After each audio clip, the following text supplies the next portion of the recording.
All right, we got trailer 1R079 here, and we got some issues. On the bottom of this axle, you can see the wear marks from the bearing. It's just not gonna work. I mean, that's shot.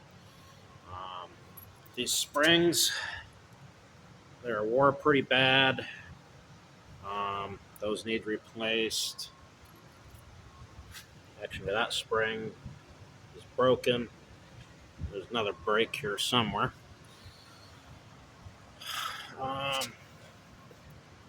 The mount for the brake can was a broken brake can here. Yeah, that's right. Mount.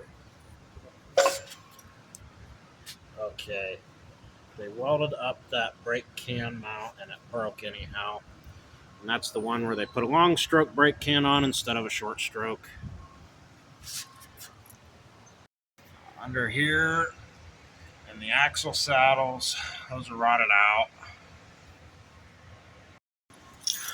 This one also had the bumper that they put sheet metal over, but it's pretty rotted out, not really sturdy.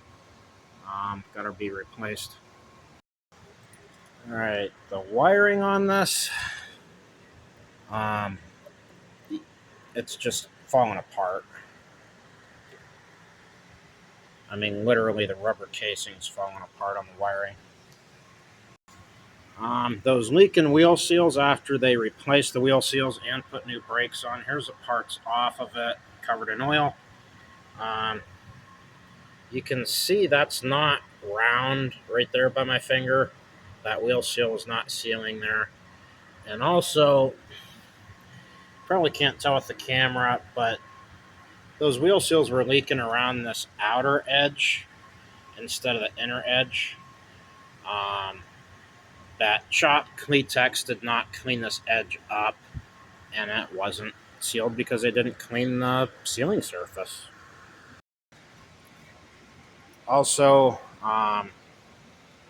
all 8 tires, according to Cleatex, were junk, and they are, in fact, junk. Flat spots on a lot of them. See that flat spot there? So basically, we are replacing the axles, the suspension, hubs. The new brakes got to be replaced because they get ruined by the oil. Pretty big job here, so just so you know, hopefully you can help us out here. Thanks.